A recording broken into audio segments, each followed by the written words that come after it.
ملاخ مسان الله أحواتي ركز እግዚአብሔር مسان الله حوي እግዚአብሔር مساخ الله حبتي مساخ الله أبز قباء እግዚአብሔር هياوي هللويا بمعالتي زور ورفلصا كابليتي زخيد فيرا عبداسكا حابي كاني تخليلك فكي رخبني بمعالتي زور ورفلصا كابليتي زخير فيرا عبداسكا حابي كاني تخليلك كفو كيرخبني زبلت مسقعي زينا وصنو جنبي يسوس يخا زيت نقانك كوحي نقروه يسوس يخا زيت زبلت مسقعي زينا وصن عردي يسوس يخا زيت نقانك كوحي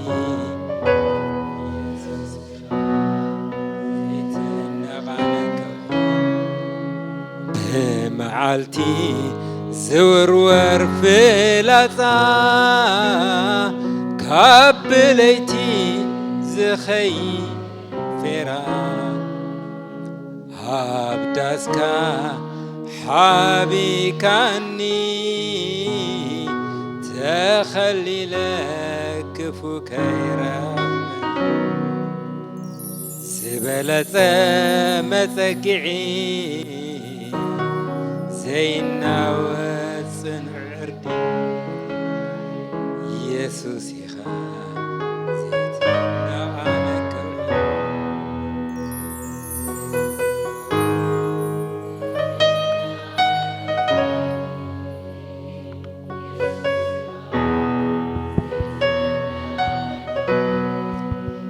آخرانات بندرم تنكتكتو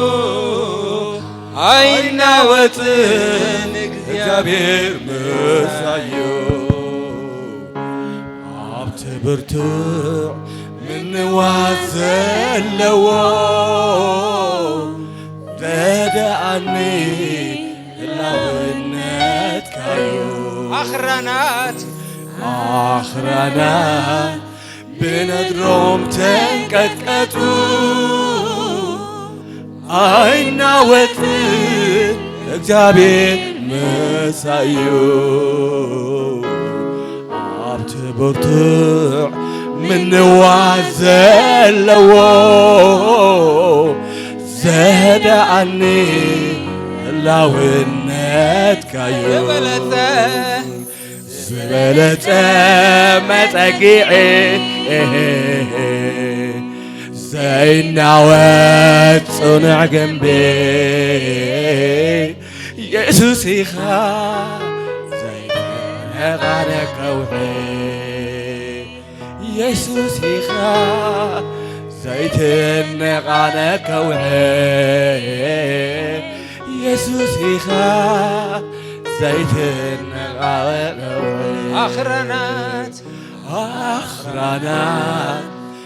نذرم تنكتكتو عينا وطن እግዚአብሔር مسايو عبت برتع من وازلو زهدأني لونت كايو عبت برتع من وازلو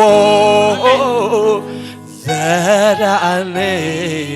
هلاونات كاي اسي وحسين بله وحسيو منبع مسخا سقي فلتن مساي كلها نحلوا قد يحسو زرقبن يلا وعتايتن عيخا فتصم زيت النغانة هو وحسيو منبع مسخا عداونا العلناس سقي وحسنة እግዚአብሔር እንዳተረዳና مساي كلها حلوة እግዚአብሔር እንዳተረዳና وحسنة እግዚአብሔር እንዳተረዳና خطيحسو زرخبن يلان والتايتنخا فتصم زيت النغانة حلفا لوكا هيوتي كما حاجرو يلا زمنون باي حلفا لوكا هيوتي كما حاجرو يلا زمنون باي هو حلفا لوكا هيوتي ኢየሱስ حلفالك ኢየሱስ حلفالك ኢየሱስ حلفالك حلفالك هيوتي كما هاجروا يلا زمن حلفا حلفالك هيوتي كما هاجروا يلا زمنون باي حلفالك هيوتي كما هاجروا يلا زمنون باي معرفي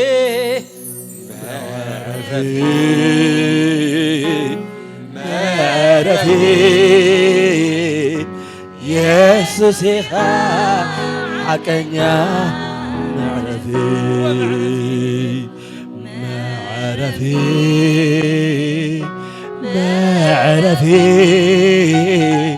يسوس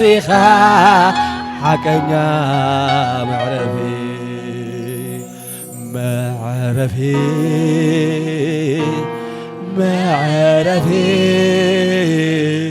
يسوس حقنيا معرفي وحسيو منبر مسخا سقي فلت مساي كلها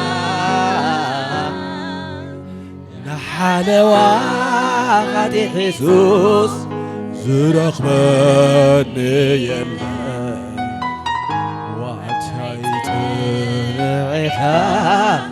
فتصم زيت النغانة وحسيو آمين آمين آمين آمين سخاخة وحسنتنا قويتا وحسنتنا نسخاخة هوتنا وحسيو متعينا وحسيو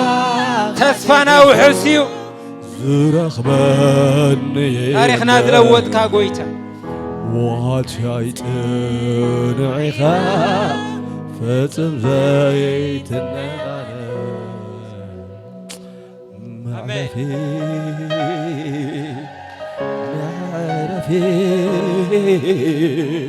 يسوس حقيقي قويتا تمسكن بلو زي أحواتنا بزدو إلهم زمسكروا انت بحيدات انت ببزوح أبنا بس وكفناون እግዚአብሔር ዝዓለፈይ ኣብ ክንዲ ኩላትና እውን ወኪል ኮይኖም የመስኪሮም ኢድ እግዚአብሔር ዘይጣዓመ ምሕረት እግዚአብሔር ዘይዳሰሶ የለን አኽራናት ብነድሮም ተንቀጥቀጡ አይናወጥ እግዚአብሔር ምሳዩ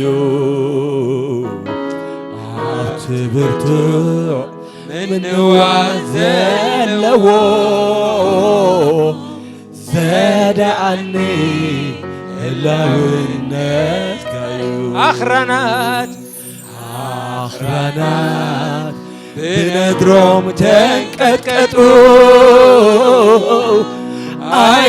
አይናወጥን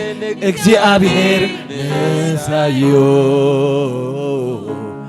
ኣብቲ ብርቱዕ ምንዋት ዘለዎ ዘዳአኒ ህላውነትካዩ ዝበለጸ መጸግዒ ዘይናወጥ ጽኑዕ ግንቢ ኢየሱስ ኢኻ ዘይትነዓነ ከውሒ ኢየሱስ ኢኻ ዘይትነዓነ ከውሒ ኢየሱስ ኢኻ ዘይትነዓነ ከውሒ ክብርና ኣምላኽ ይኹን ስያዳውን አልዒልና ነዚ ኣምላኽ እዚ ክብርና ሃቦ ይግቦ እዩ ሃሌሉያ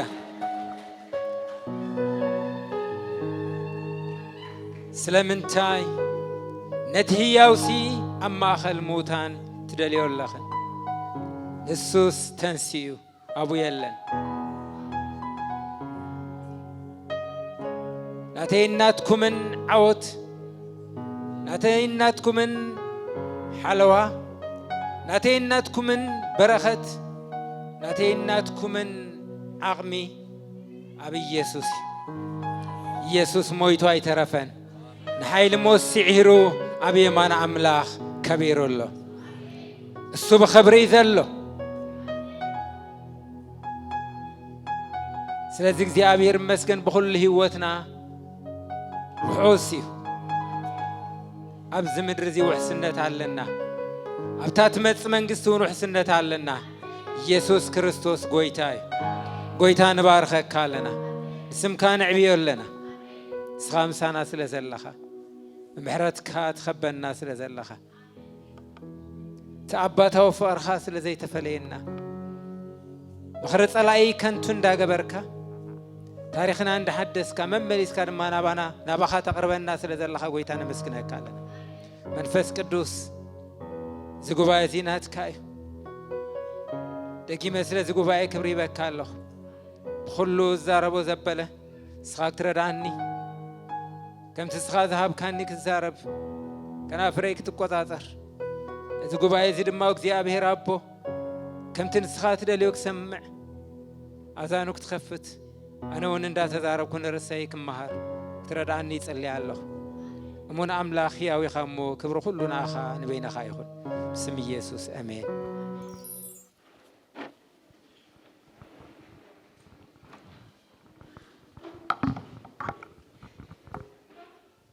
ኢየሱስ ጎይታ እዩ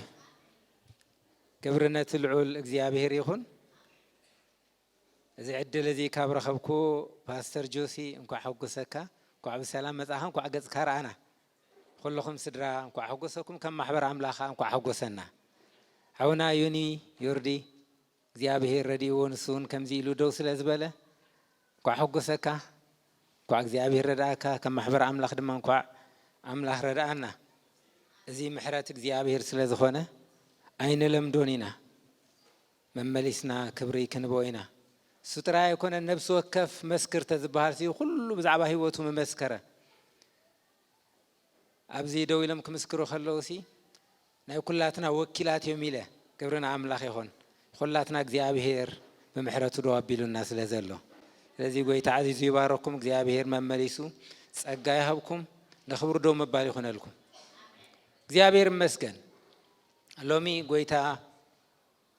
ራዲዮና ቅድሚኹም ደው ኢለለኹ ብምሕረት አምላኽ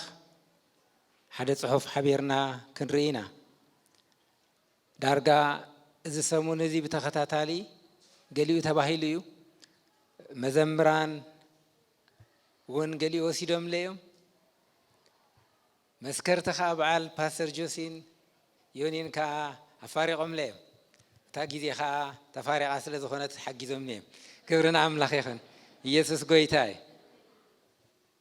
ላይሎም ማዓንተ አርእስተይ ጸሎት ጎይታና ኢየሱስ ክርስቶስ ዝብል እዩ ዮሐንስ ወንጌል ምዕራፍ 17 ኢና ክርያ ንድሕሪት ምልስ ኢለ ምናልባት ዝሓለፉ ዝነበሩ ስብከታት ትንክፍ ከብል ምክንያቱም ይሕግዘኒ ስለ ዝኾነ ኣብ ዕለት 4 ወር 5 ፓስተር ብዛዕባ እቲ መሪሕ ጥቕሲ ኢሳያስ 60 ካብ 1 ክሳብ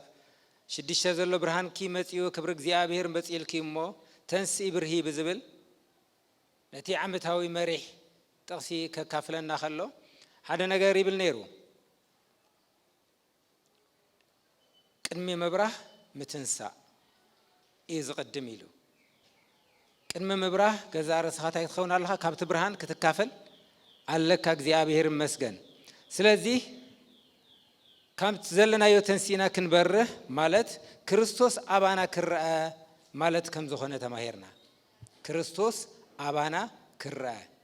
ሕና ክንበርህ ከለና ክርስቶስ ያባና ዝርአ ናተና ናይ ውልቅና ብርሃን የብልናን ብወርሒ ገይሩ ከረዳአና ፈቲኑ ነይሩ ስለዚህ ሓንቲ ቃል ዝተዛረባ ከም ዘላታ ክወስዳ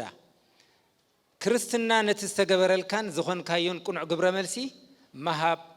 ከም ዝኾነ ገሊጹልና ክርስትና ነቲ ጎይታ ዝኾነልካን ብጎይታኻ እስኻ ዝኾንካዮ ታይ ምግባር ምርአይ ከም ዝኾነ ቅጽል ኢላ ኸዓ ኣብ ሰሙና ሓብትና አገልጋሊት ንግስቲ ናብ እግዚአብሔር ምጥማት ብዝብል ብፍላይ ኣብ ግብረ ሐዋርያት ምዕራፍ 3 ዘሎ ነቲ ኣብታ ጽብቕቲ ቤተ መቅደስ መዋዕሉ ዝልምን ዝነበረ አጋሩ ዝለመሰ ሓውና አገልጋሊና ወይ አቦና ክንብሎ ንኽልና ሐዋርያት ክልተ ጴጥሮስን ዮሐንስን ጴጥሮስ ናባና ጠምት ሕና ወርቅን ብሩርን የብልናን ተዘለና ግና ክንበካይና ኢሉ ብስም ኢየሱስ ተንሲኡ ዶ ከም ዘበሎ በቀጥታ ናብ ኩነታት ዘይኮነ ናብ ነገራት ዘይኮነ ናብ ገንዘብ ዘይኮነ ናብ እግዚአብሔር ከም ዝጥምት በቀጥታ ከም ዝገበሮ ስለዚህ ንእግዚአብሔር ምጥማት ካብ ነገራት ኩሉ ከም ዝዕርፈና ከም ንፍወሰሉ ህይወትና ከም ዝቀንዕ ታሪኽና ከም ዝልወጥ ተማሂርና ቅጽል ኢሉ ኣብ ሳልሰይቲ ሰንበት ድማ ፓስተር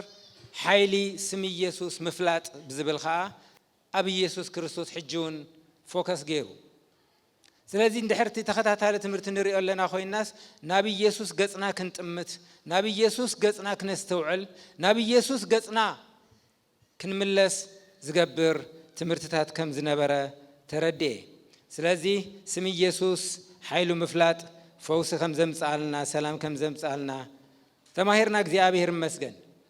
ለሞን አነ ኣብ ልበይ መልኡ ዘሎ ንሱ እዩ በዚ ምዕራፍ 17 ዘሎ ወንጌል ዮሐንስ ጌርና ኸዓ ናብ ኢየሱስ ክንጥምት እሞ ካብ ኢየሱስ እንታይ ክንመሃር ከም ንኽእል ገለገለ ነገራት ከካፍል ደለ እግዚአብሔር ይመስገን መጽሐፍ ቅዱስና ከምዚ ይብለና ኣብ ቀዳማይ ጴጥሮስ ምዕራፍ 2:21 ነዚኹም ዝተጸዋዕኹም እሞ ክርስቶስ ከኣመንቲ ኣሰሩ ክስዕቡ ኣርአያ ሓዲግልኩም ምእንተኹም መከራ ጸገበ ኢሉ ስለዚህ ጴጥሮስ እንታይ ዝገብር ዘሎ ናይ ህይወትና ኣርአያ ክኸውን ኢሉ ኣብ ህይወቱ ኩሉ መከራ ዝጸገበ ጎይታና ኢየሱስ ክርስቶስ ስለ ዘሎ ናብ ኢየሱስ ክርስቶስ ክንጥምት ናብ ኢየሱስ ክርስቶስ ፎከስ ክንገብር ታገሩና ኣሎ ኣብዚ መልእኽቲ ሂቡና ኣሎ ስለዚህ ካብዚ መልእኽቲ ብምብጋስ ካልኣይውን ጎይታና ኢየሱስ ክርስቶስ ኣብ ወንጌል ማቴዎስ ምዕራፍ 11 ካብ 28 ክሳብ 30 ዘሎ እንድሕሪና ኣቱም ኩልኹም እትጽዕሩ ጾር ዝኸበደኩም ኣነ ክዕርፈኩም ናባይንዑ ኣነ ለዋህ ልበይውን ትሑት ኣርዑተይ ፎክሽ ጾረይውን ቀሊል እሞ ኣርዑተይ ጽሩ ካባይውን ተምሃሩ ንነፍስኩም ከዓ ዕረፍቲ ክትረኽቡም ኢኹም ኢሉ ስለዚህ ጎይታና ኢየሱስ ክርስቶስ ድሕሪ ትንሳኤ ንሰማይ ቅድሚ ምዕራጉ ንደቀ መዛሙርቱ ካብቲ ዝመኸሮም ምኽሪን ካብቲ ዝኣዘዞም ትእዛዛት ሓደ ካባይ ተምሃሩ ንነፍስኩም ዕረፍቲ ክትረኽቡሲ እንታይ ግበሩ ካባይ ተምሃሩ ስለዚህ ናይ ትምህርቲ ሞዴልና ወይ መምህርና በቀጥታ መን እዩ ማለት እዩ ኢየሱስ ክርስቶስ እዩ ስለዚህ ኢየሱስ ክርስቶስ ክነጽንዕ ከለና ናብ ኢየሱስ ክንጥምት ከለና ህይወትና ይልወጥ እዩ አካይዳና ይልወጥ እዩ ስብከትና ይልወጥ እዩ ትምህርትና ይልወጥ እዩ ሓዳርና ቤትና ይልወጥ እዩ ስለዚህ ካብ ክርስቶስ እንታይ ክንማሃር ንኽእል ዝብል ነገር ወሲደ ሽዑ ነዛ ወንጌል ዮሐንስ ምዕራፍ 17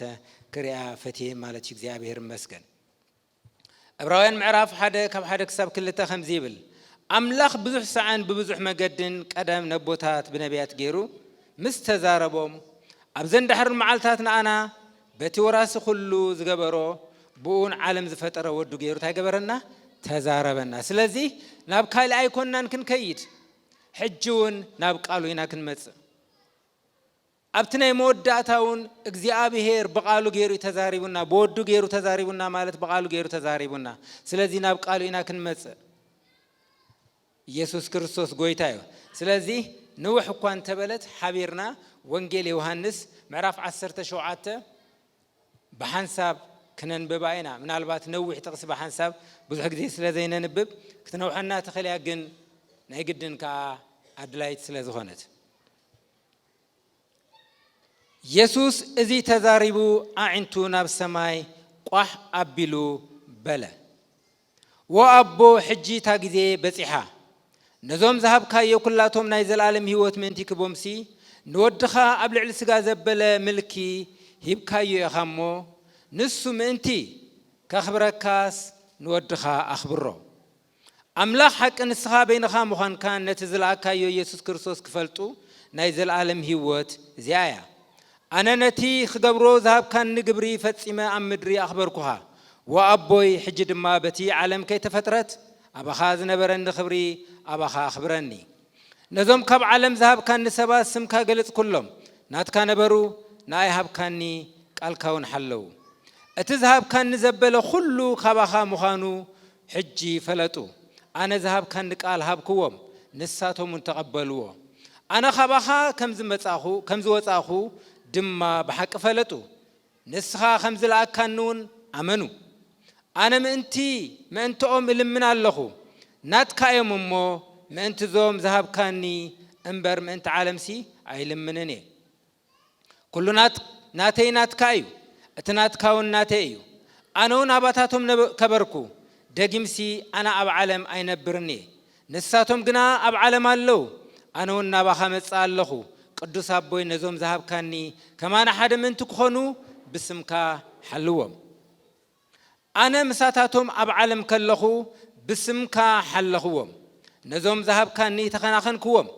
እቲ ጽሑፍ ምእንቲ ክፍጸምሲ ብዘይቲ ሓደ ወዲ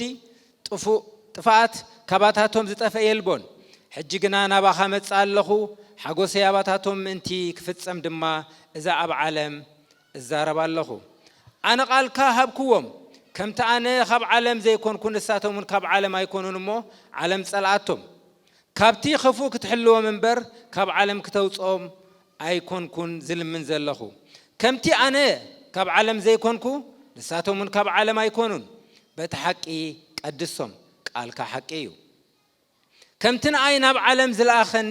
ዝለኣካኒ ከምኡውን ኣነ ናብ ዓለም ለኣኽክዎም ንሳቶም ብሓቂ ምንቲ ቅደሱስ ኣነ ርእሰይ ሲልኦም እቕድስ ኣለኹ ስለቶም ብቓሎም ብኣይ ዘይኣመኑ ድማ እምበር ስለዚኦም ጥራይ ኣይኮንኩን ዝልምን ዘለኹ ዓለም ንስኻ ከም ዝለኣካኒ ምእንቲ ክትኣምን ሲዋ ኣቦይ ከምቲ ንስኻ ኣባይ ዘለኻ ኣነ እውን ኣባኻ ከምኡ ድማ ንሳቶም ኣባና ሓደ ክኾኑ ኩላቶም ሓደ ምእንቲ ክኾኑ እልምን ኣለኹ በአንድነት ፍጹማት ክኾኑ ዓለም ድማ ከምቲ ንኣይ ዝለኣከንን ዘፈቀርካንን ከምኡውን ኣታቶምን ዘፍቀርካዮም ምእንቲ ክትፈልጥሲ نحنا حدا خم زخنا أنا أباتاتهم نسخاون أباي حدا من تكخنو أنتي ذهب كان خبري هابكوهم وأبوي قدم مسرات علم أفكر كاني يخمو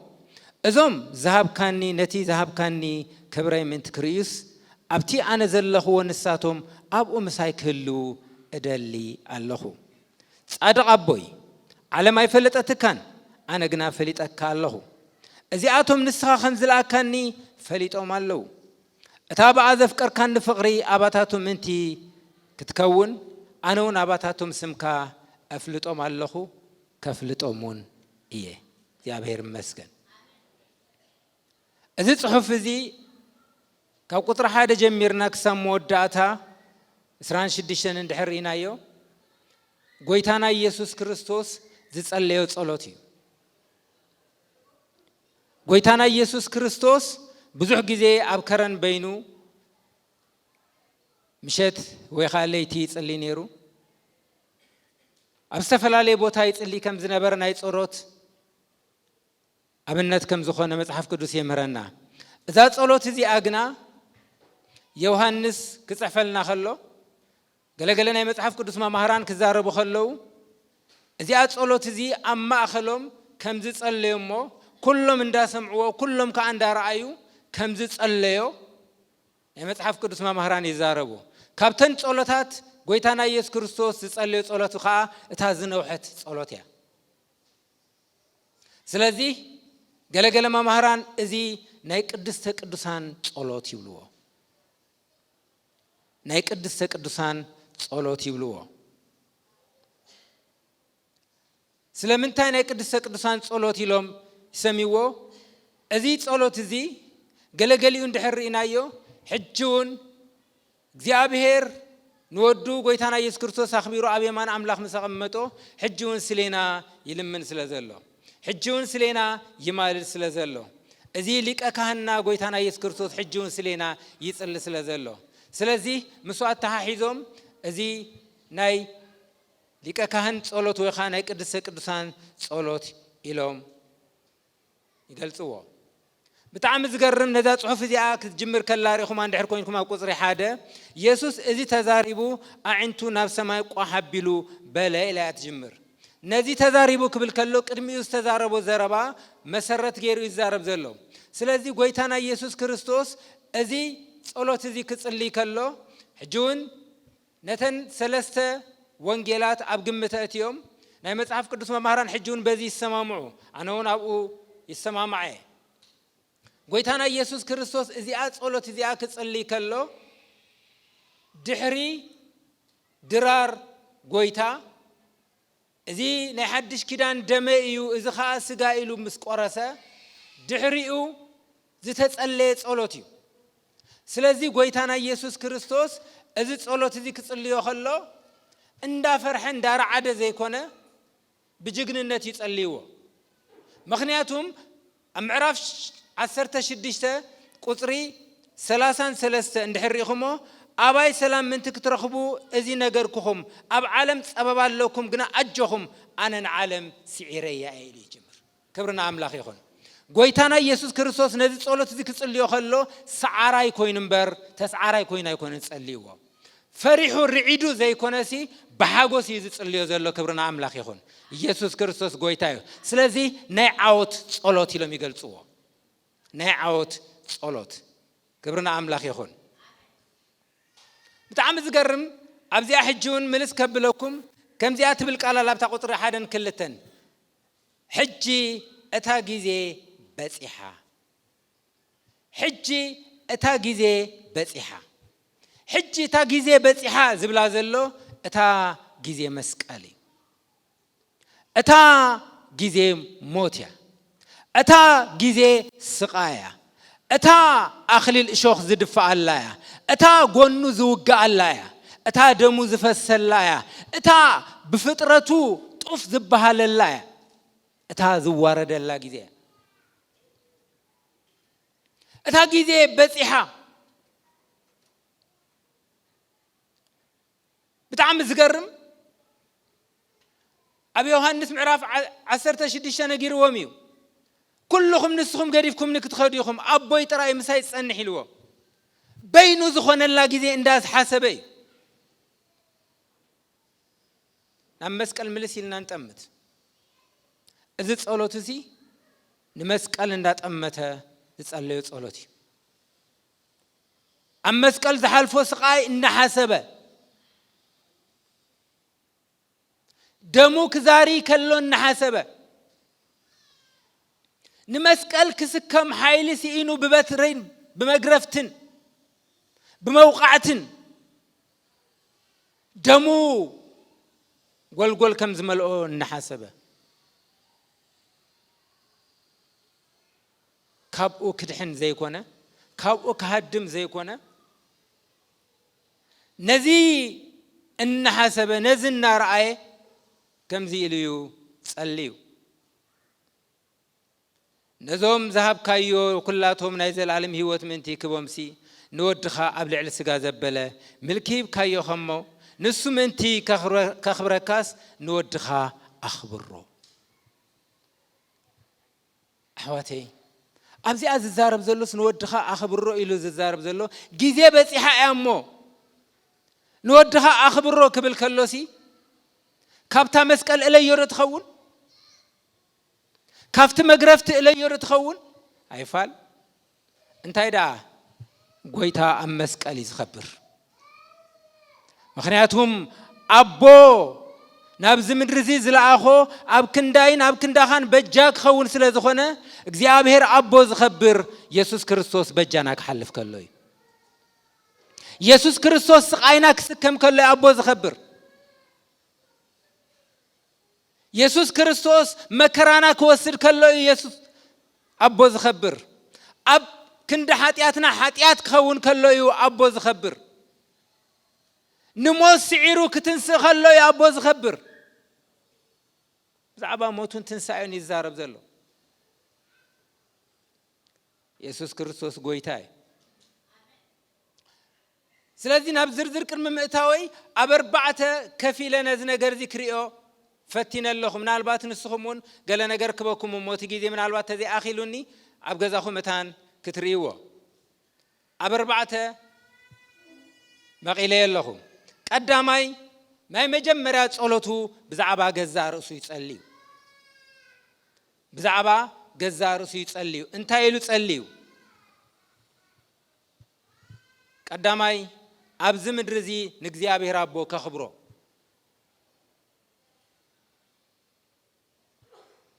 كالاي دما እግዚአብሔር ድማ ቅድመ ምስራት ዓለም ዝነበሮ خبሪ ናው ክመልሶ በዚ ጸልዩ ዛዕባ ገዛርሱ ካላይ ብዛዕባ ደቀ መዛሙርቱ ይጸልዩ እንታይሉ ጸልዩ ካብ ክፉእ ክሕልዎም ተኻላይከ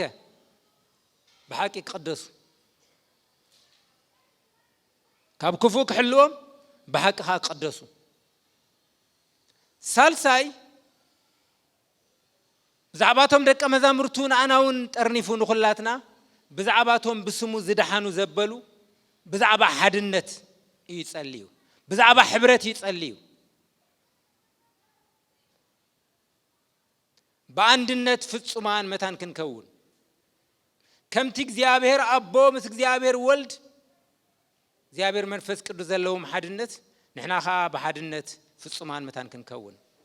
እትራብዓይ ብዛዕባ ወንጌል ይጸልይ ከምቲ ንኣይ ዝለኣካኒ ኣነ ኸ ኣታይ ገብሮሜ ክልኾሜ ስለዚ ብዛዕባ እዚ ኣርባዕተ ጸሎት ይጸልዩ حسبوا أمه نجزع رسنا أبناء بوتانته حجي كسكة لها حجي كتموتيها حجي مكراك قات مكايو حجي سقايا بكرمي خالو بزن كتحل فيها كتبها لك اللخص انتهي لك مسألها تاجي زي بزيحة تاجي زي أخيلة نقولتنا يسوع كريستوس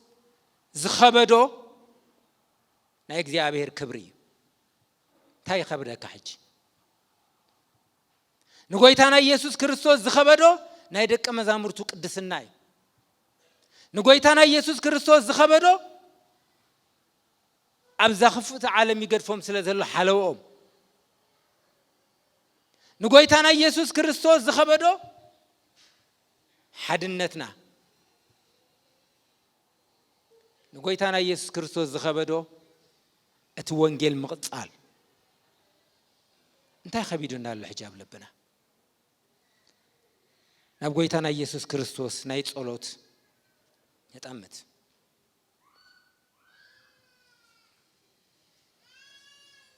ኣብ ቅድሜና ንሕሰቦ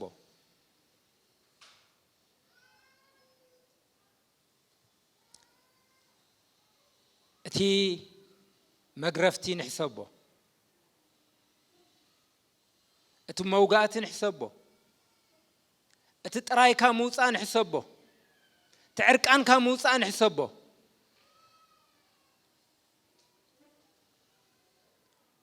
እዚ እናሓሰበ እዚ እናጠመተ ንሕና ኢና ንረአዮ ነርና ቅድስናና እዩ ዝረአዮ ነይሩ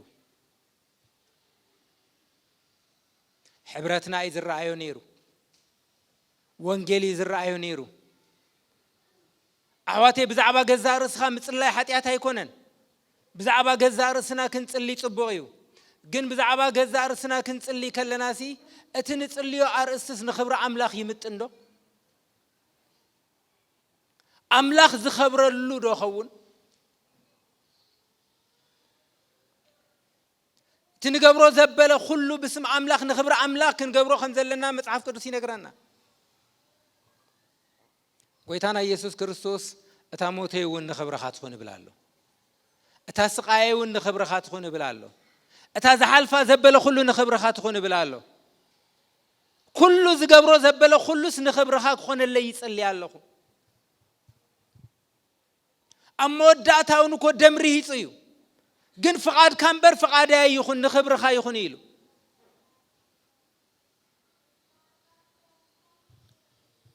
ምናልባት ኢየሱስ ክርስቶስ ኣምላኽ ስለ ዝኾነ ዶ ይኸውን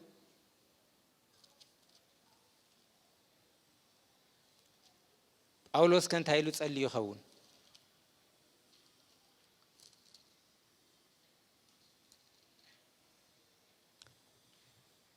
ኣብ ፊልጵ ምዕራፍ 1 ካብ 21 ከምዚ ኢሉ ጳውሎስ ይፈልጥ እዩ ሞት ኣብ ቅድሚኡ አንጸላልዩ ከም ዘሎ ኣብ ማእሰርቲ ዘሎ ንሰብ ፊልጵ ከምዚ ኢሉ ጽሒፉሎም ናይ ህይወተይ ክርስቶስ እዩ ምሞት እውን ረብሓ እዩ እሞ ከምቲ ሃረርታይን ተስፋይን ብገለ ከይሓፍር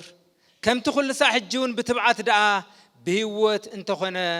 ወይስ ብሞት ክርስቶስ ብስጋይ ክኸብር እዩ ብህይወት ኮነ ብሞት ክርስቶስ ብስጋይ ክኸብር እዩ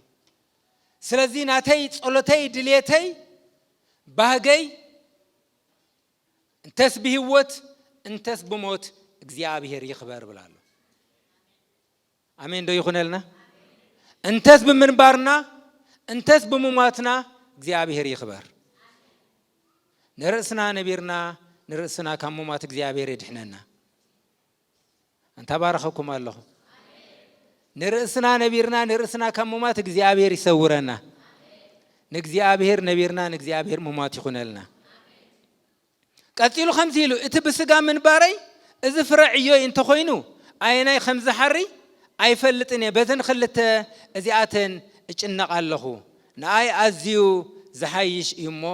ክፋኑ ምስ ክርስቶስ ክነብር ሃረርታ ኣለኒ ብላ ኣሎ እዚ እኮ ጸሎቱ እዩ እዚ እኮ ባህጉ እዩ እዚ እኮ ድሌቱ እዩ እዚ እኮ ቅንዓቱ እዩ ጎይታና ኢየሱስ ክርስቶስ እውን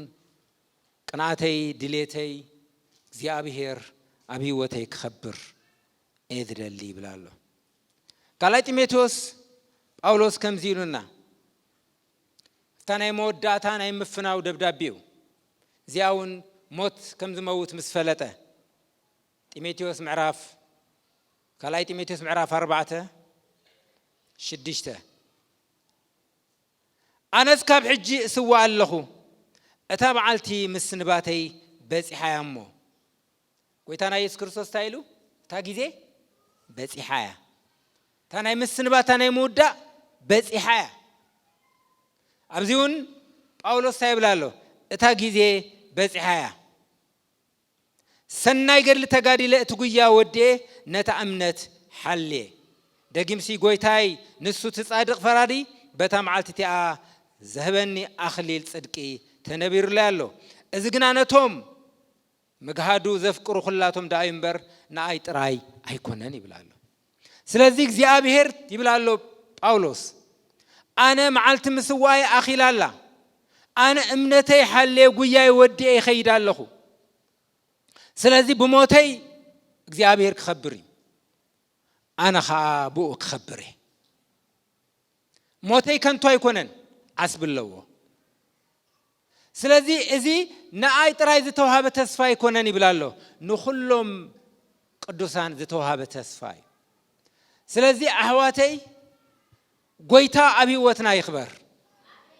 أبصلتنا كل ساب خون زلوا قويتانا يسوع كريستوس زمهرنا زلوا كل ساب كبر أملاخ يقدم آمين دو آمين دو هاجرنا بزعبة هاجرنا كنت اللي خلنا أجزاء خبر الله آمين دو بزعبة هيوتنا كنت اللي خلنا أجزاء خبر لنا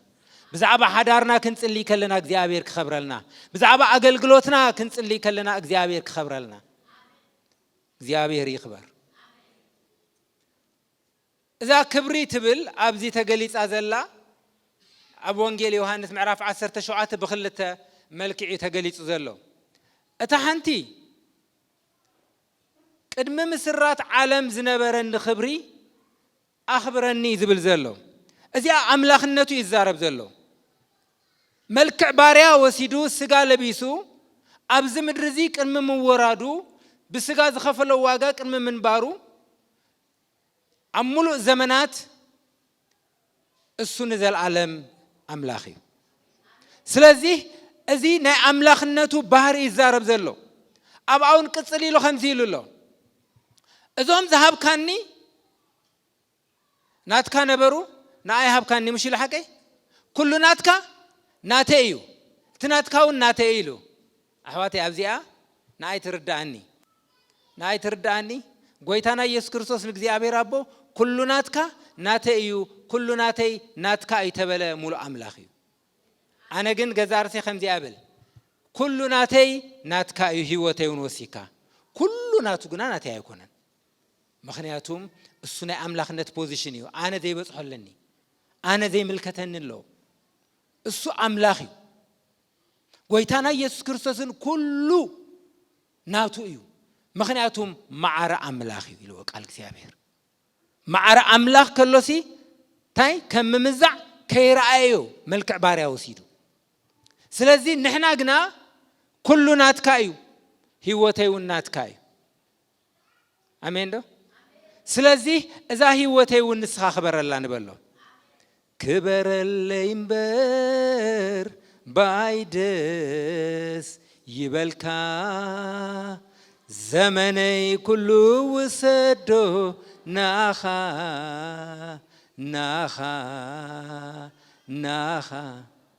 كبرنا عملاخ يخون السيوتنا ملو يخبر له اتاخليت الزاربا زلو خبر قنا بموتن بتنسعين እግዚአብሔር አቦ ዘخبرو خبر يزارب زلو اذا خبر اذا خام وداتا كزارب كلو انتايلو تذهب كان خبري حبكو كبرنا عملاخ يخون نمحبرو هبوا ازي عوت ازي نمحبرو هبوا بز عوت ازي كتملالس اذا خبر ازي نانا هيبونا بز كنملالس حيل موت اصنعو زي حازو اتناي تنساي حيل هيبونا كبرنا عملاخ يخون سلازي أماتيوس 20 شمونتن كم 10 شمونتن جميرنا نحركينا أب سماي أمري كل تاي سلطان تواهبني مثلا كيدو إلو إذا سلطان ذي بكم الله بز السلطان ذي كيدو بز السلطان ذي زحلفة بزعبا سم قويتانا يسوع كريستوس باستر مير وصل زخونة سمون تواهبنا زيابير مسكن ስለዚህ እዚ ሰዓሪ ስም ተዋሂቡና ኣሎ እዚ ሰዓሪ ስልጣን ተዋሂቡና ኣሎ እዚ ሰዓሪ ኃይል ተዋሂቡና ኣሎ ክብርና አምላኽ ይኹን ስለዚህ ናይ ጎይታና ኢየሱስ ክርስቶስ ክብሪ ሓደ በአምላኽነቱ ክቡሪ ካልአይ ድማ ንሞስዒሩ ስለስተንሰአ ክቡሪ ክብርና አምላኽ ይኹን አሜን ዶ ሲ አምላኽ ይበሉ ንሞስዒሩ ተንሲኡ ክብርና አምላኽ ይኹን ስለዚህ ኣብዚ ጎይታና ኢየሱስ ክርስቶስ ዝዛረቦ ዘሎ ብጣዕሚ ዝገርም ኩሉ ዝሃብካኒ ኩሉ ዝኣዘዝካኒ ገይረ ኣኽቢረካ ኢሉ ይጅምር ኢየሱስ ክርስቶስ በሉ ናቦ ብምእዛዝ ኣኽቢርዎ እዩ ብጣዕሚ ዝገርም እዩ እቲ ዝኣዘዝካኒ ኩሉ ገይረ እቲ ዝሃብካኒ ኩሉ ገይረ እንታይ ገይረካ ኣለኹ ኣኽቢረካ ኣለኹ ስለዚ ኣሕዋተይ ናይ ምእዛዝ መምህርና ጎይታና ኢየሱስ ክርስቶስ እዩ እሱ ኣምላኽ ክንሱ ንእግዚአብሔር ኣቦ ካብ ተኣዘዘ ነንሕድሕድና ካብ ምትእዛዝ ማለት እቲ ሓደ ካብ ሓደ ይበልጽ ማለት ኣይኮነን ነንሕድሕድና ክንገዛዛ ይግባአና እዩ ክብርና አምላኽ ይኹን ስለዚህ ኢየሱስ ክርስቶስ ጎይታ እዩ ጳውሎስ ህይወቱ ናይ ምእዛዝ ህይወት ከም ዝነበረ ብዙሕ ምስክርነት ኣለና ናብ ጎይታና ኢየሱስ ክርስቶስ ናብ ጽሑፍ እዚ ክምለስሞ ጎይታና ኢየሱስ ክርስቶስ ናይ ቃላት ዘረባ ጥራይ ዘይኮነ ጸሎቱ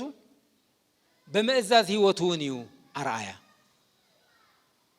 ስለዚህ አህዋተይ ጸሎት ናይ ምእዛዝ ውጽኢት እዩ ህይወትና ዘይእዘዝ ክንሱ እንተጸለና ትርጉም አልቦ እዩ ጎይታና ኢየሱስ ክርስቶስ ግን ኣብ ማእኸሎም ጠጠው ኢሉ ክጽልይ ከሎ ኩሉ ዝሃብካኒ ሓልየ ኩሉ ግበር ዝበልካኒ ገይረ ክብል ከሎ ኣብ ዙርያው ዘሎ እንታይ ይብሉ ኣለዉ ወጌርካ ተዓዚዘ ክብል ከሎ እወ ተዓዚዝካ መሰኻኽር እዮም ምክንያቱም እንታይ ኢሎም መስኪሮም ኣለዉ ብቓልን ብግብሪ ነቢ ዝነበረ ኢሎም እዩ ስለዚ ኣብ ቅድሚኦም ኣፉ ኸፊቱ ይጽልይ ኣሕዋተይ መብዛሕቲ ንሕና ኣብ ምግናሕ ጥራይና ዓው ንብል ሓቂ በኢየሱስ ሙዳእ ክንብል ዓው ንብል ኢና ኣብ ካሊእ ጸሎት ግን እንታይ ንብል ኢና ኣጽቅጥ ንውሽጢና ነጥፋ ሓቂ ዳሎ ማለት እዩ ጎይታ ግና ብኮንፊደንስ ይጸልይዎ ክብርና አምላኽ ይኹን ብጣዕሚ ዝገርም ግን ጎይታና ኢየሱስ ክርስቶስ ብኮንፊደንስ ክጽልዮ ከሎ ንኦም ከሸቕሩሮም ኢሉ ኣይኮነን ብኹሉ ህይወቱ ኣርአያ ክኾኖም ስለ ዘለዎ እዩ ብጸሎቱ ኣርአያ ክኾኖም ኣለዎ ብናብሩ ኣርአያ ክኾኖም ኣለዎ ብኣገልግሎቱ ኣርአያ ክኾኖም ኣለዎ ብኹሉ ዝገብሮ ዘበለ ኩሉ ኣሕዋተይ ሕሙማት ፈዊሱ ዝበልዑ ሃቦም ኪዱ ሰድዎም እዩ ዝብል ነይሩ እሱ ንገዛእ ርእሱ ክረአ ኣይፈተነን ተኣምራት ገይሩ በይኑ ይገብሮ ነይሩ ገለገለ እዋን ነታ ሳምራዊት ከተሰኣ ከሎ ንደቀ መዛሙርቱ ልኢኽዎም ደንጊጹላ በይኑ ተራኺብዋ ኩሉ ዝገብሮ ዘበለ ኩሉ ንኽብሪ ኣምላኽ ጥራይ ነይሩ ስለዚህ ክጽልይ ከለኻ ንኽብሪ ኣምላኽ ክዛረብ ነይርዎ ማለት እዩ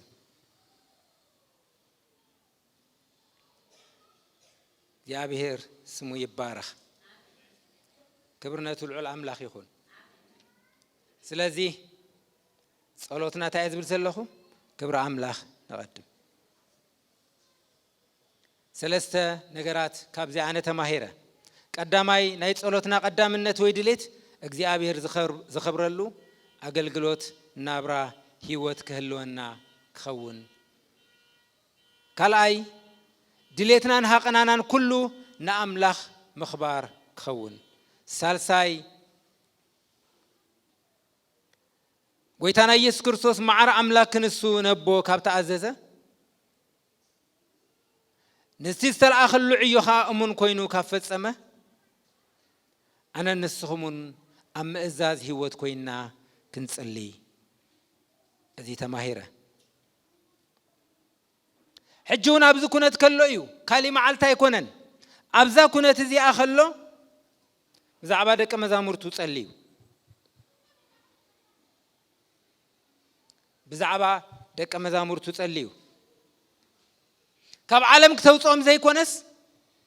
كاب كفو كتحليهم كزر 10 تحمشت لكم مخنياتهم قدام بمئتاو أيكونن كاب كفو تحلو እግዚአብሔር መሳኻ በመህላው ካብ ከፉት ሕሎ ካብ ሰባት በመህዳም ሪል ስቴት በመመስራት አይኮንካን ካብ ከፉት ሕሎ ምስ እግዚአብሔር ዘለካ ሕብረት ካብ ከፉ ዘበለ ሁሉ ዝሕልወካ ስለዚህ ካብ ከፉ ክትሕልዎም ስለምታይ ይገብር ኣለኹ ይጽልይ ኣለኹ ክሳብ ሕጂ ግና አና ሐልየዮም ይሉ ወይ ተሐልይዎም ዶ ወሐልይዎም ከይጠምዩ አብልዕዎም كيحمو بجكة حدا يلو وكلهم تاجري حلي نات كان يرم هيب كاني أنا خا تاجري مي حلي حجي كنا تاجبر الله سيموت الله بلو سلذي أقل قلو تيفت بسلذ الله حجي سمعك بوم بسمعنا بخا تاجبريم كتصليهم صاحا بسمعك تاجبرهم يخا كتحلوهم يخا حيل اسم تماهير ناس اللي زخونك دي أبير مسكن أتذكرم أزم دك مزامورتي تاريخهم كيركم دحرات نعهم مسقويت عند سعابو خلو زبز بدخامهم أما صحف قدس صحيفوا لنا له دخامهم قال يوم أنا عبي أنا يبلت لهم ذكر آخره قال يوم كاب سما حوي وردي لهم سمارة تدفع زبلو بخل نجر بزح دخام كم زلوهم مصحف قدوس الزاربي مودعتا غير موكم نزيهم سباتيو امونات غيرو حدري زبوم زلو حدر كبلهم كبم خلو غنا قديمو تايغبر الله سليهم يصلي الله حوي عبد خام الله تحليل كالله حجونا بيمان املاك خوينو سلي خاي مالدالو اي قدفكان اي قدفو من فرحهم مسينيرو نسو مسكدن تايكن كوني نير فرحهم قويتا غنا يقدفومن ارا قويتا يقدفنيو احواتنا كو ابزي تطاو يلم زمسكرولنا تايلم ديم قويتا اي حد غنان كو يميلو قويتا اي حد غكاني اجام مصحف قدوس اب زمن زي زحكه خلو زلو صحفات زي قويتانا اب يمان املاك خوينو خمز مالدلنا سلينا كم زطابق سلينا خمز صلي عبران معرف 4 نخيد مو هذا صحف كنا نبب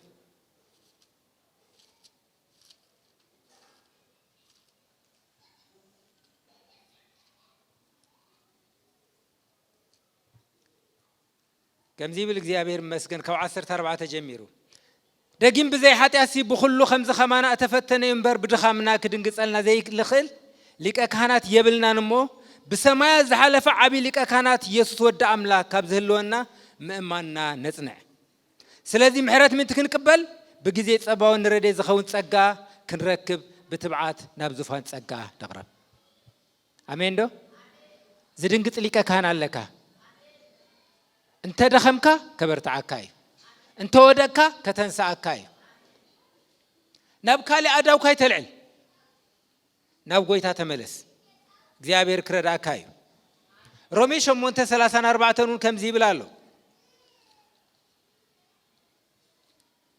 ኩላትና ንፈልጦ ጽሑፊው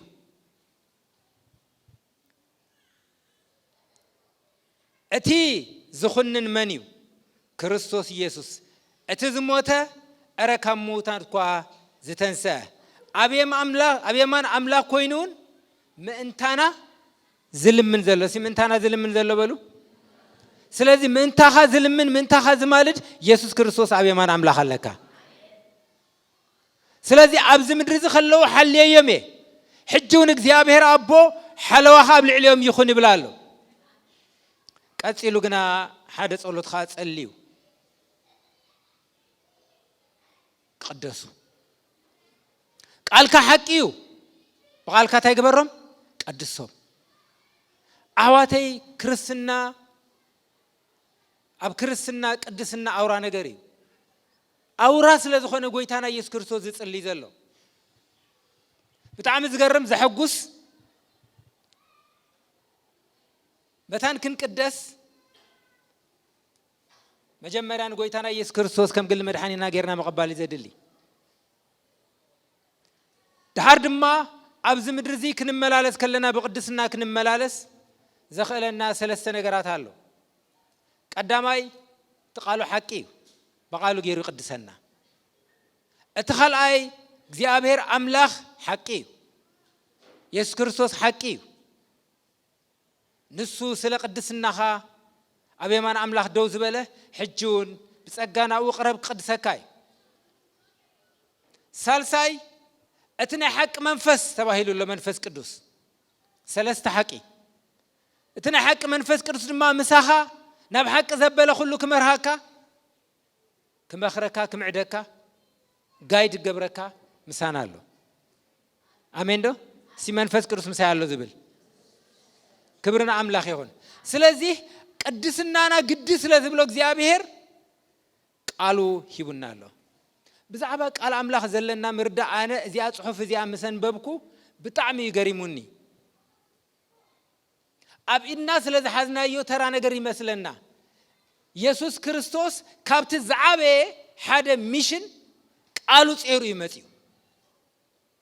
እቲ ዝሃብካን ቃል ታይገበርክዎም ሃብክዎም በቃልካ ሓለኽዎም ዝሕሉ ቃል ምሳኻሎ አሜን ዶ እስቲ ነዚ ቃል እዚ አሕዋተይ ማለትና ኮይኑ ክቡር ከም ዝኾነ አመርዓ ጥራይ ክቡር ምዃኑ ብዙሕ ግዜ ዝንገር ሎሚ ኣብዚ ክዛረብ ቃል እግዚአብሔር ክቡር ክነንብቦ ከለና ብኽብር ነንብቦ ክንሕዞ ከለና ብኽብር ንሓዞ ክንጥቀመሉ ከለና ብኽብር ንጠቀመሉ እቲ ቃል መንነት አምላኽ ዘለዎ ክብርና አምላኽ ይኹን ስለዚህ በቃሉ ቅድሰና ናብ እግዚአብሔር አቦ ጸሊ ጥራይ ስቃይ በለን ንሳቶም መታን ቅደሱ ሲለኦም ገዛርሴ ታገብራለኹ ይቅድሳለኹ እሳቶም መታን ቅደሱ ገዛርሴ መስዋዕት ይገብራለኹ ቅድስና ናይ ጎይታና ኢየሱስ ክርስቶስ ዝተጋሃደ ብሞትን ትንሳኤኒ ኤፌሶን ምዕራፍ 4 ነኺድ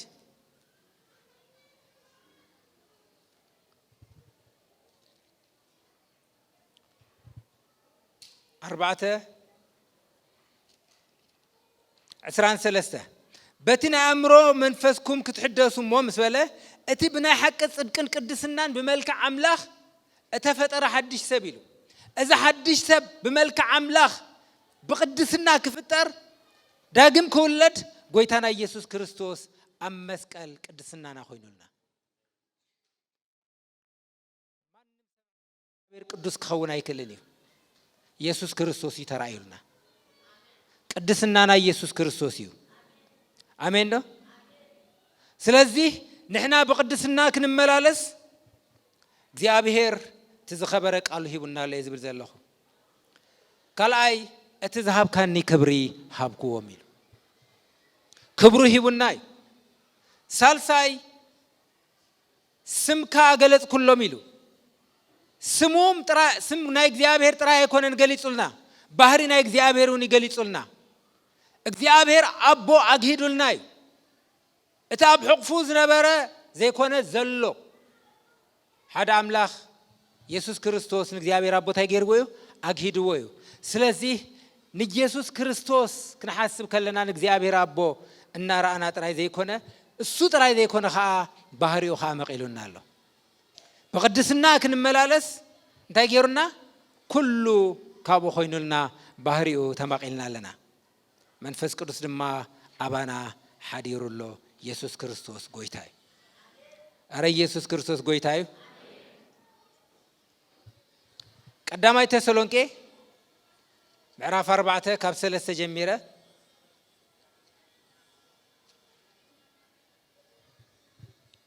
ከምዚ ይብል ፍቃድ አምላኽ እዚ እሞ ቅድስናኹም ከም ምንዝርና ክትሕቁሞ ካብቶም ንኣምላኽ ዘይፈልጡ ኣሕዛብ ብፍትወት ትምኒት ዘይኮነስ ነፍሲ ወከፍ ንሰበይቱ ኪዳኑ ብቅድስና ክብርን ምሕላይ ክፈልጥ እዚ ፍቃድ ኣምላኽ እዩ እምበኣር ኣምላኽሲ ንቅድስና እምበር ንርክሰት ኣይፀዋዕናን እሞ እግዚአብሔር ብኩሉ እዚ ነገር እዚ ሕነ ዝፈድ ስለ ዝኾነ ንሕናውን ቀደም ከም ዝበልናኩም ዝመስከርናልኩም ሓደ እኳ ንሓው በዚ ነገር እዚ ኣይናሽዎ ኣይበለጸሉ ኢሉ ኣምላኽ ንቅድስና እምበር ንርክሰት ኣይፀዋዕናን ኢሉ ሲ ንቅድስና የተፀውዐ ዝብል እግዚአብሔር ስሙ ይባረኽ እዚኣ ብዛዕባ ምድሓን ክዛረብ ከለኹ መወዳእታውን ገለ ነገር ክብለላይ ሳታ ሓይዙን ገሊጽዋ ስለ ዘሎ እቲ ሳልሳይ ብዛዕባ ሓድነት ይጸልዩ ብዛዕባ ሓድነት ብዛዕባ ዞም ሕጂ ምሳይ ዘለው ደቀ መዛሙርተይ ጥራይ ዘይኮነስ ብዛዕባቶም ዝድሕኑ ብሕጂውን ስሊኦም ታይገብር ኣለኹ ይጽልይ ኣለኹ ሓድነቶም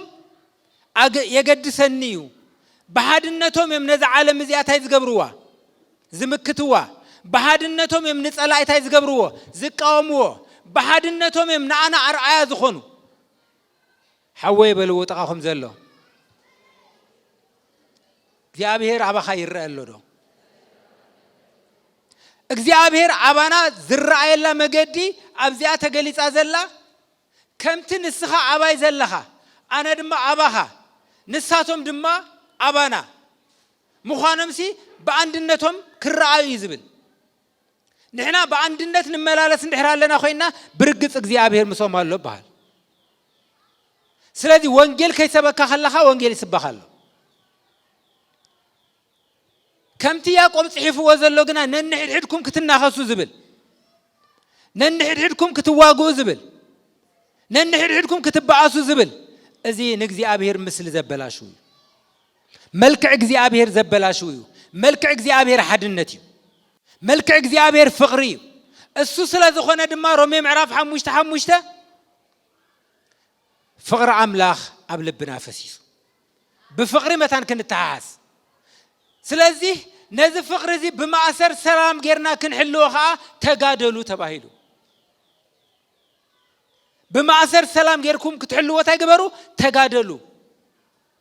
ስለምንታይ ሓድነትና ዘይፈቱ ፍቅርና ዘይፈቱ ምትሕቋፍና ዘይፈቱ ጸላእ ኣለና ኣብ ገለገለ ጽሑፋት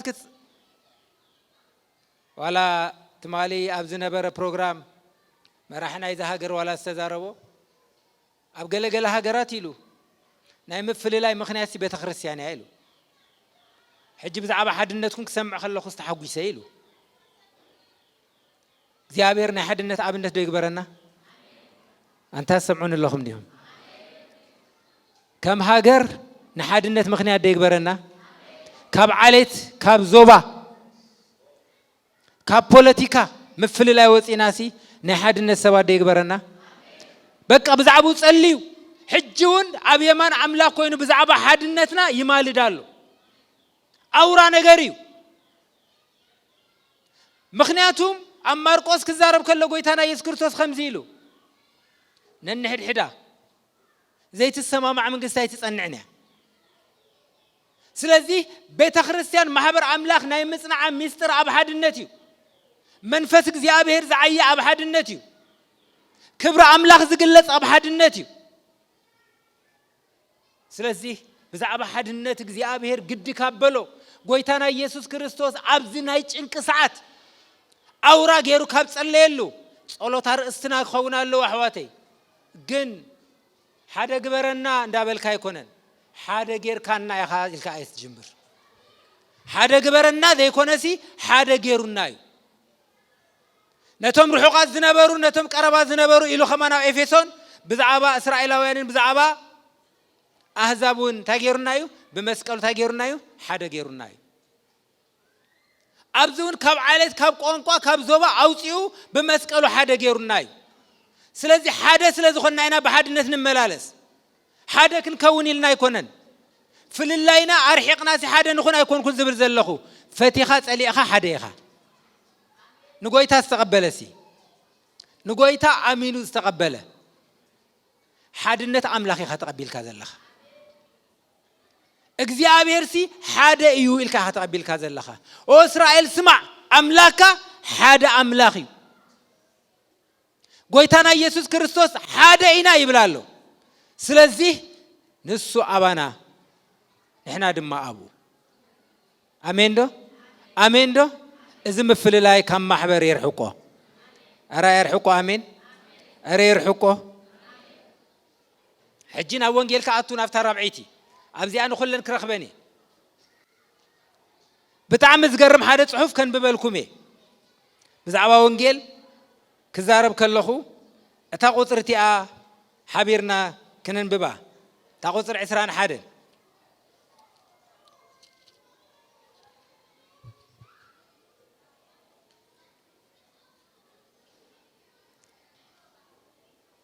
كاب عسرا جميرة كان بوامو سلاتهم بقالي بعايز آمنوا دمانبر سلازيهم ترى يكون كنزل من زل خيلو نحناون أبو إن كله دالنا علم نسخة خمس الآخرني ما أنتك تأمن سي وأبوي كم تنسخة أباي زلخة أنا ونابخة خمو دما نساتهم أبانا حدا كخونو كلاتهم حدا من تكخونو إلهم من الله خيلو علم نسخة كم زل آخرني كتأمن سي بلالو عالم نقولتنا يسوع كريستوس كتقبلون دحر كويناسي عالم سي نسخة كم زلا كاني كتفلت دحر كويناس يقربن عالم سي نقولتنا يسوع كريستوس كابابو كم زتل آخر تأمن له مجدي حديو نحنا حدا كوينا كنرأ خلنا ترى ببوا تطحف يذن ببزلخو عالم نسخة خمس الأكاني من تكتأمن سي وأبوي كم تنسخة أباي زلخة أنا ونابخة كم ودما نساتهم أبانا حدا كخونو كلاتهم حدا منتي كخونوس اللي من اللخو بعندنا في الصمان كخونو عالم دما كم تنعيز الأكاني زفكر كانن كم ونعطاتهم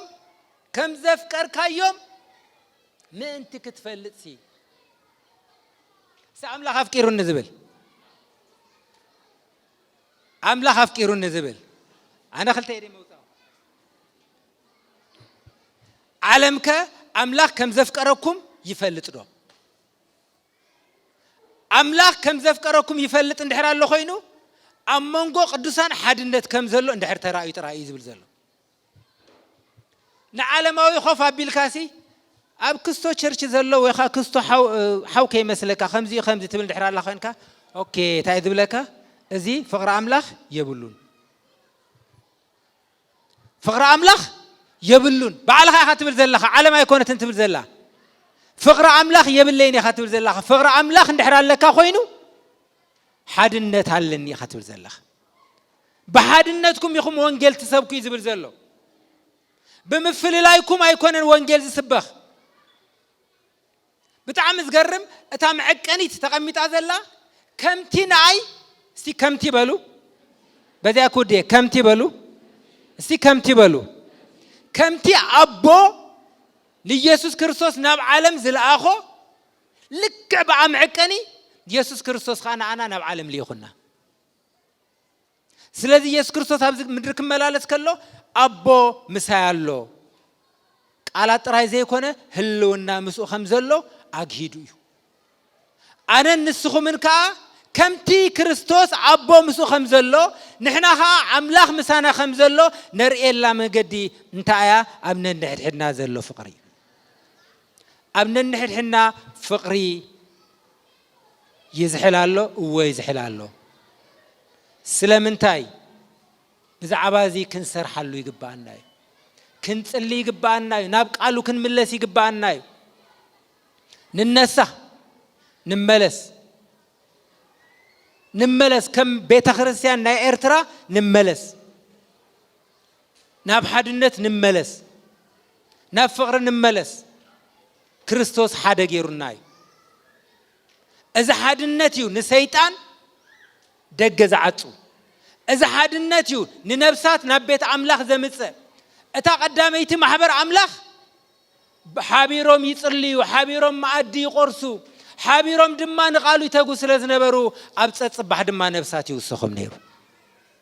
ነብሳት ምውሳኽና እግዚአብሔር ግደይ ክርስቶስ ህይወትና ምርአይ ድማ ናትና ግደይ ኢየሱስ ክርስቶስ ጎይታ ስለዚህ መወዳታ ከምዚ ኢለኩድ ጎይታ ዝኸብረሉ ህይወትን ጸሎትን ምጽላይ ይኹነልና ጎይታ ዝፈትዎ ቅድስና ይሃለወና